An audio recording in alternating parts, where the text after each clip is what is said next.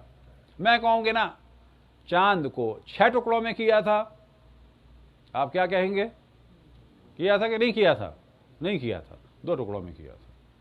آپ کو حق ہے کہنے کا کہ نہیں 2 ٹکڑوں میں کیا تھا، 6 ٹکڑوں میں نہیں کیا تھا. میں آپ سے کہوں کیا تم نہیں مانتے رسول اللہ کو؟ آپ کہیں مانتا ہوں، انہوں نے 2 کیے تھے 2 کہو.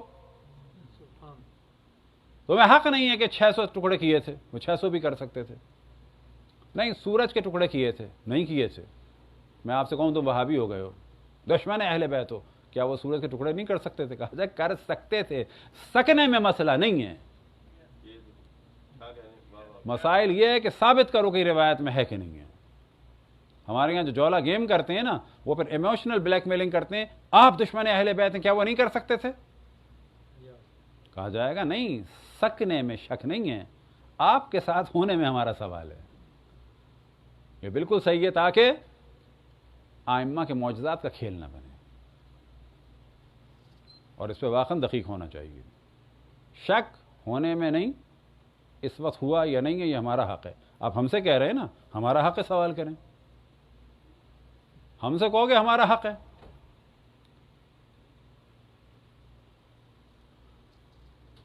تو یہ واقعہ بیان کیا کس نے؟ کہ ٹاپ کی ہستیاں ہیں. آیت اللہ محسن خرازی استاد ہیں حوزے کے، انہوں نے کتاب لکھی ہے اور اس میں انہوں نے واقعہ سنائے. آیت اللہ کس سے؟ ان کا انتقال ہوا، یہ ابھی حیات ہیں. آیت اللہ محسن خرازی نے ان سے لکھا، اور وہ احمدی میانجی، آیت اللہ احمدی میانجی سے. آیت اللہ احمدی میانجی فرماتے ہیں میرا دوست تھا ید اللہ مرزا، وہ کہتا ہے کہ میرا بچہ، خود میرا بچہ، اس کو بیماری تھی، دورے پڑتے تھے، کپڑے نجس ہو جاتے تھے، بے حال ہو جاتا تھا. تو ایک دن اس بچے کے ماموں نے کہا کہ آؤ خط لکھتے ہیں. اس نے کہا میرا دل چاہتا ہے کہ میں اس کی جانب سے، اپنے بچے کی جانب سے خط لکھوں. کس کو؟ حضرت علی اصغر کو. اور اس کی جانب سے لکھوں گا، میں اپنا نہیں لکھوں گا کہ میرا بھانجا. اور یہ بچہ ہے 4-5 سال کا، لکھنا نہیں جانتا. خط لکھا یا حضرت علی اصغر، آپ کو واسطہ ہے اپنے والد کا، اپنی والدہ کا اور اپنی بہن کا. میں چھوٹا سا بچہ ہوں، بیمار ہوں، اور کہیں سے بھی شفا نہیں مل رہی ہے. یہ خط کس نے لکھا؟ ماموں نے لکھا.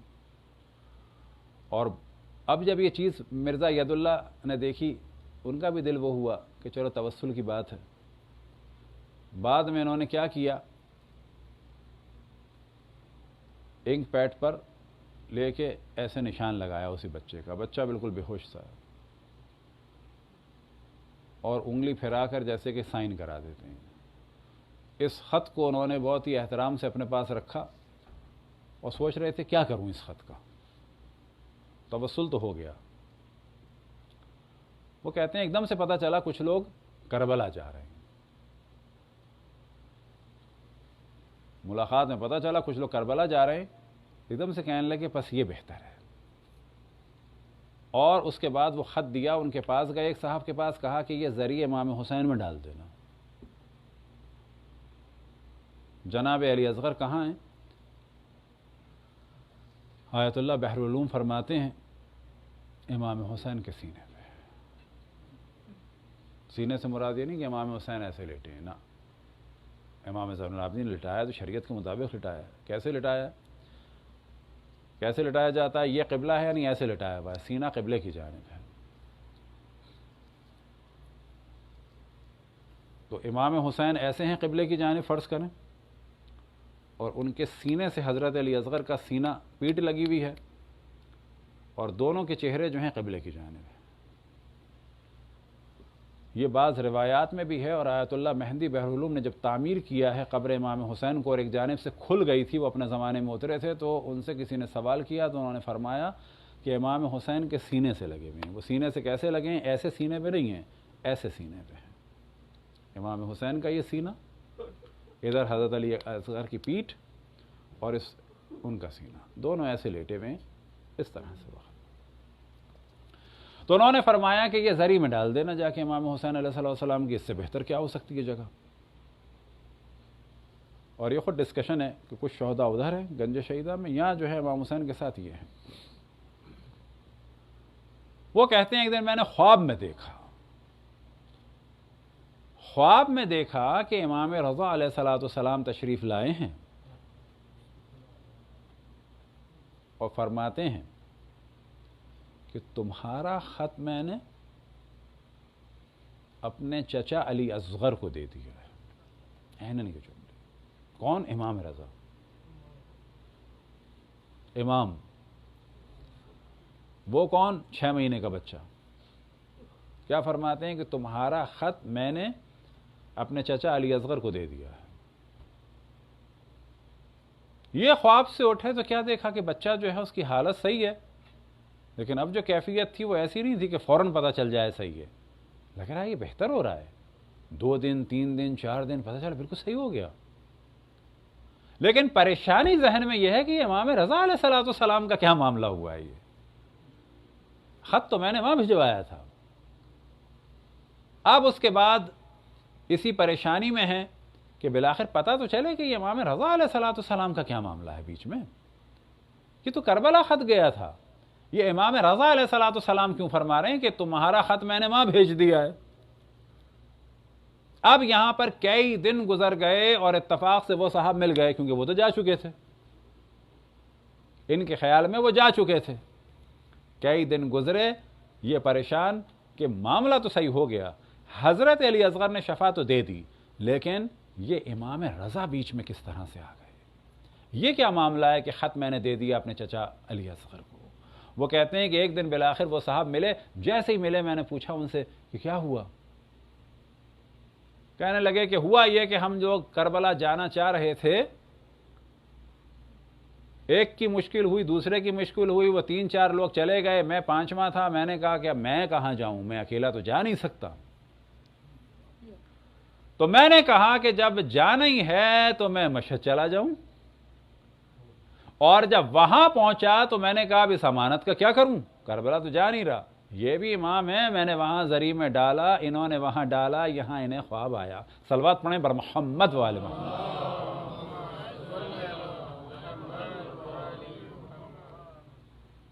حد گیا جناب علی اصغر کو، لیکن کس کے ذریعے سے گیا؟ ڈائریکٹ ذریعے سے نہیں گیا، امام رضا علیہ السلام کے ذریعے سے گیا۔ یہاں ان کی بارگاہ اقدس میں پہنچا، یہاں پتہ چلا کہ یہ توسل کا نتیجہ نکل آیا۔ اجرکم اللہ۔ اس دن بھی ہم نے کچھ ذکر کیا تھا حضرت آیت اللہ العظمیٰ مرزا قمی کا، یا آج سے تقریباً 216 سال پہلے یا 17 سال پہلے یا 15 سال پہلے، مجھے ذرا سا کنفیوژن ہے، دنیا سے رخصت ہوئے۔ مرجع تقلید تھے پورے ایران عراق کے، اپنے زمانے کے اعلم العلماء۔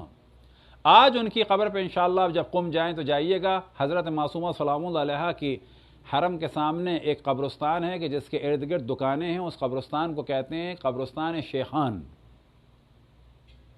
کیونکہ وہاں پر جناب زکریا بن آدم کے جو امام حسن عسکری علیہ السلام کے اصحاب میں سے ان کی قبر ہے، اور ایک قبر ہے جناب مرزا قمی کی، وہ بھی شیخ تھے، تو اس قبرستان کو کہا جاتا ہے قبرستان شیخان، کہ 2 شیخوں کا، ظاہراً یہی نام کی وجہ ہے، ممکن ہے کوئی اور بھی ہو۔ وہ قبرستان ہے، ارد گرد دکانیں ہیں، بیچ میں قبرستان ہے، حرم حضرت معصومہ سلام اللہ علیہ کے فوراً سامنے۔ اس قبرستان میں جائیں گے تو وہاں پر ایک کمرہ ہے کہ جس میں قبر ہے جناب مرزا قمی کی، اور قم میں مشہور ہے کہ جس کی بھی جو حاجت ہو وہاں ان کی قبر کے پاس جائے، تلاوت قرآن تھوڑا سا یا زیادہ جتنا بھی چاہے کر کے ان کو ہدیہ کرے، اس کی حاجت پوری ہوتی ہے۔ اپنے زمانے کے عالم العلماء اور مراجع میں سے وہ مرزا قمی کے جن کی قبر پہ اب حاجتیں پوری ہوتی ہیں وہ، اور یاد رکھیں کہ اکثر ہمارے مراجع کا جو درس ہوتا ہے اس سے پہلے عموماً کہا جاتا ہے کوئی بھی ایک آدھ شعر، کوئی بھی ایک آدھ جملہ مصائب کا کہے تاکہ اس محفل میں نورانیت ہو، اس کے بعد درس شروع ہوتا ہے۔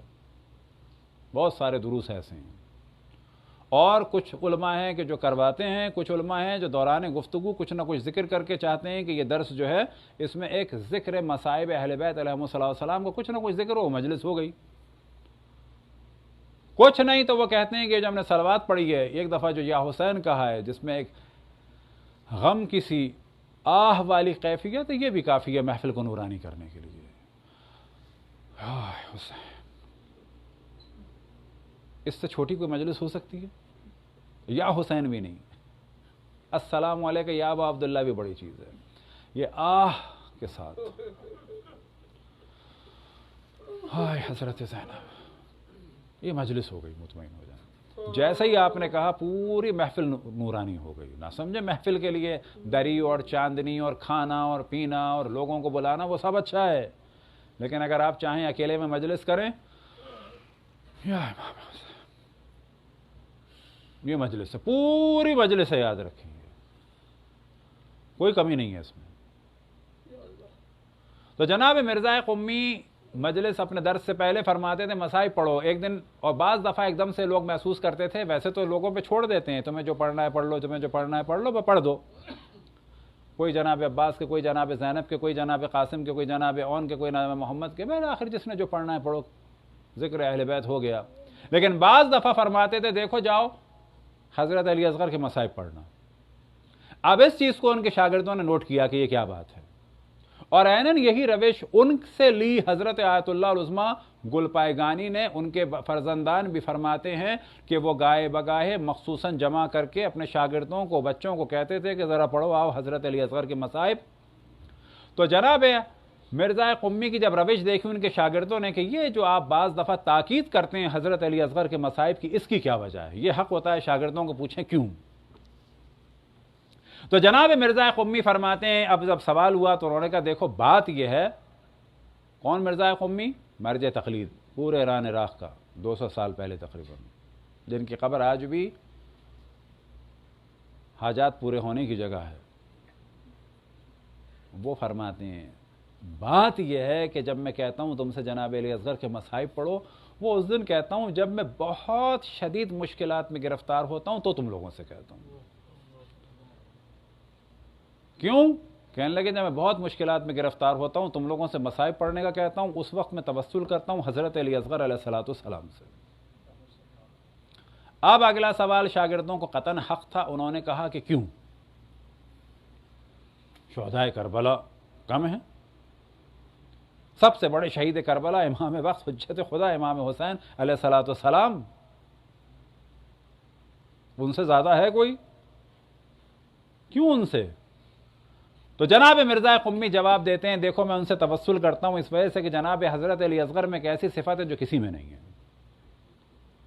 اور جب انہوں نے فرمایا کسی میں نہیں ہے، حتیٰ امام حسین میں، حتیٰ حضرت عباس میں، حتیٰ سب میں۔ اب شاگرد اور زیادہ پریشان اور سوال کرتے ہیں کہ کون سی ایسی صفت ہے جو کسی میں نہیں ہے؟ فرماتے ہیں یہ صفت ہے علی اصغر میں کہ ہر شہید اپنا دفاع کر سکتا تھا، ہر شہید اپنا دفاع کرتا تھا۔ اجرکم اللہ، لیکن اب آپ سمجھ گئے لیکن سے کیا مراد ہے۔ ہر شہید اپنا دفاع کرتا تھا، سب نے دفاع کیا، لیکن اکثر علماء فرماتے ہیں کہ جناب علی اصغر کی شہادت وہ شہادت ہے کہ امام حسین کی مظلومیت ثابت ہو گئی، کیونکہ باقی تمام شہداء نے بالآخر مقابلہ بھی کیا، دفاع بھی کیا، لیکن دشمن بھی کہہ چکا کہ اب تو حسین کے اوپر واقعاً ستم ہو گیا، بچے کو بھی نہیں چھوڑا۔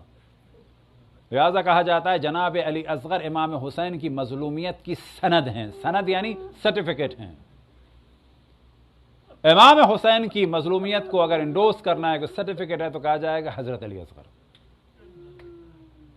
اجرکم اللہ، ایک عمل ہے، طویل دعا ہے، اور اگر وہ پوری بھی نہیں تو مختصر بھی پڑھ لی جائے. امام سے نقل ہوئی ہے کہ سجدے میں جا کے کہو انشدک بدم المظلوم بدم المظلوم بدم المظلوم، یا اللہ تجھے واسطہ ہے خون مظلوم کا، خون مظلوم کا، خون مظلوم کا. یعنی ہم آپ میں سے بھی کبھی کوئی بہت پریشان ہو، سجدے میں جا کے سر رکھے، یا اللہ تجھے واسطہ ہے خون مظلوم کا، بدم المظلوم بدم المظلوم بدم المظلوم. اب وہاں پر ڈسکشن ہے کہ یہ دم المظلوم سے مراد کیا. اکثر علماء فرماتے ہیں خون امام حسین، بعض علماء فرماتے ہیں کہ خون امام حسین، اور ممکن ہے کہ یہاں مراد ہو خون حضرت علی اصغر، کیونکہ امام حسین کے خون کی مظلومیت کو بھی اگر کسی نے مزید مظلوم کر دیا تو وہ خون علی اصغر ہے.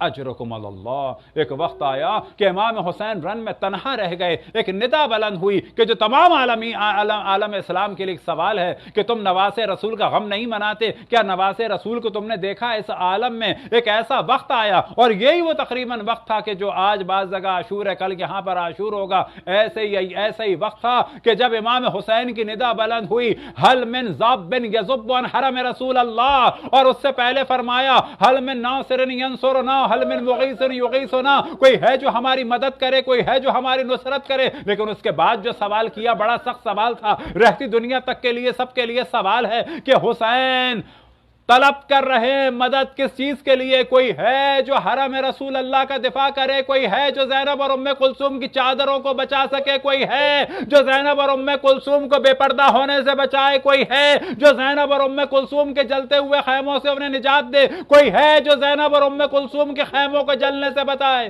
حل من ذاب یذب عن حرم رسول اللہ، کوئی ہے جو حرم رسول اللہ کا دفاع کرے. یہ وہ وقت تھا کہ بیویوں نے گریہ فرمایا، مولا امام حسین خیمے کی جانب آئے. کب؟ کہ جب تمام اصحاب اور انصار ختم ہو چکے.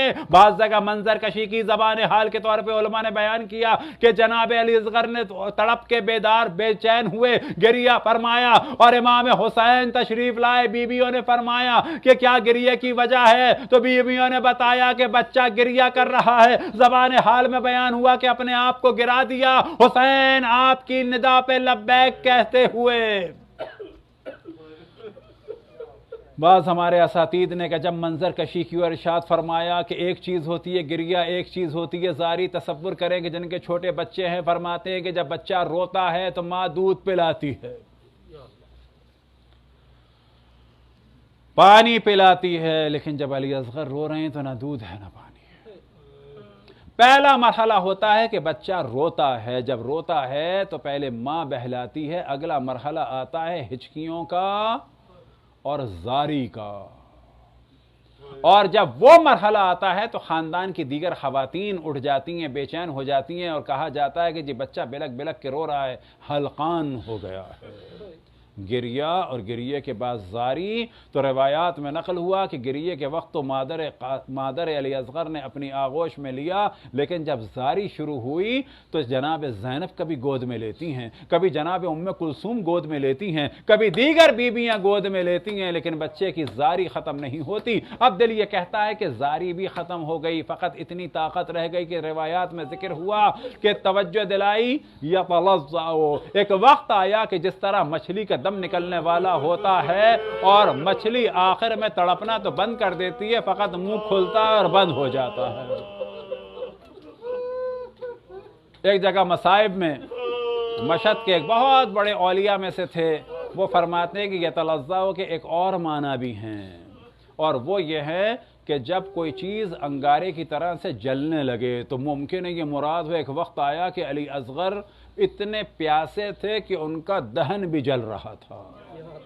اجرکم اللہ. ہاں ایک وقت آیا کہ امام حسین نے فرمایا ناولنی علی اصغر یا ناولنی طفل صغیر، کہ مجھے وہ بچہ لا دو، علی اصغر کو مجھے دے دو. اب ایک وقت آیا کہ علی اصغر کو امام حسین نے اپنی آغوش میں لیا، ابا کے دامن میں رکھا. دشمن یہ سمجھ رہے ہیں کہ اب قرآن لا کر امام حسین رحم کا تقاضا کر رہے ہیں. دشمن غلط سمجھے، امام حسین رحم کا تقاضا نہیں کر رہے، تمہاری ہدایت کے لیے ابھی بھی ایک گفتگو فرمائیں گے. اور اس کے بعد فرماتے ہیں کہ اگر تمہیں میرا خون بہانا ہے تو اس بچے نے کیا بگاڑا ہے. ہر دفعہ نصیحت کی کہ اگر میں نے کسی کو قتل کیا ہے ہے کہ جو میرا خون بہانا چاہتے ہو، کیا میں نے کسی حرام کو حلال کیا یا حلال کو حرام کیا؟ کیوں میرا خون بہانا چاہتے ہو؟ صرف اس لیے کہ ابھی بھی یہ توبہ کر لیں۔ اب ایک وقت آیا کہ امام حسین دنیا سے جانے والے ہیں، قتل کا سب نے ارادہ کر لیا ہے، استغفار کی کوئی راہ نہیں۔ تو امام حسین نے جناب علی اصغر کو اپنے ہاتھوں پہ لے کر یہ جملہ کہا کہ ماں دودھ بھی نہیں پلا سکتی۔ بعض جگہ مقاتل میں بیان ہوا کہ دودھ خشک ہو چکا ہے، خیمے میں پانی نہیں، یہ بچہ ہے، چند قطرے پانی اس کو پلا دو۔ ایک وقت آیا کہ امام نے جب جناب علی اصغر کو سامنے پیش کیا تو دشمن یہ سمجھ رہے تھے کہ امام قرآن لائے۔ ہاں قرآن نہیں لائے، قرآن ناطق کا پوتا لائے ہیں۔ یہ قرآن ناطق کی طرح سے خطبہ نہیں دے گا، زبان نہیں چلے گی، کوئی آواز نہیں نکلے گی، کوئی لفظ نہیں کہے گا، فقط ہونٹوں کو جنبش دے گا۔ اور بعض جگہ بیان ہوا زبان حال میں کہ اپنی زبان کو ہونٹوں پہ پھرائیں گے اور یہ اشقیاء کے لشکر میں کھلبلی مچ جائے گی۔ اب ایک وقت آیا کہ شمر نے کہا، عمر سعد نے کہا، اقطع کلام الحسین، حسین کے کلام کو منقطع کر دو، آگے بات نہ کرنے دو۔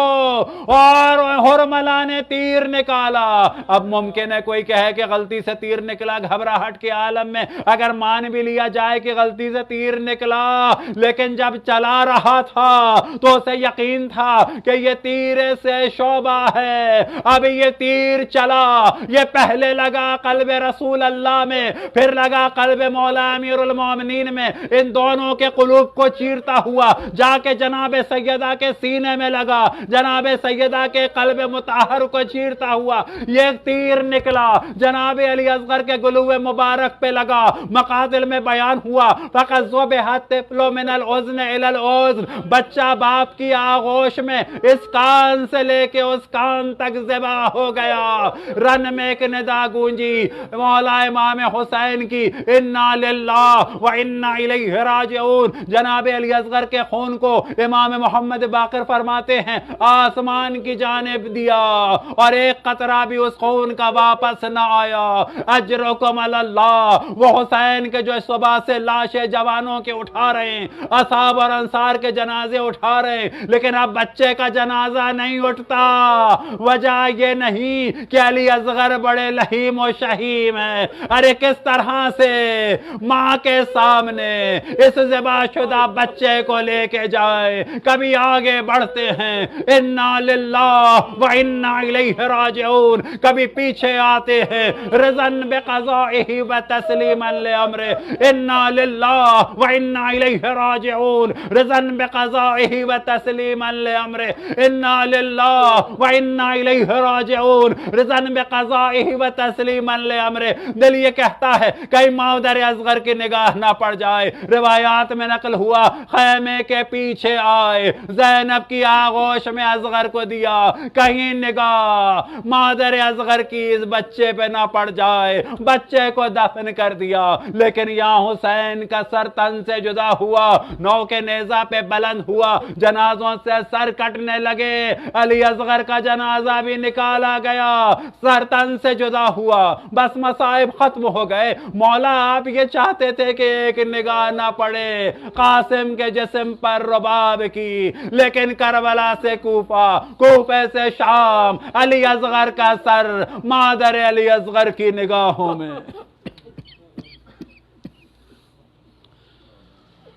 ماتم حسین، اگر باہر مومنین ہے تو ان کو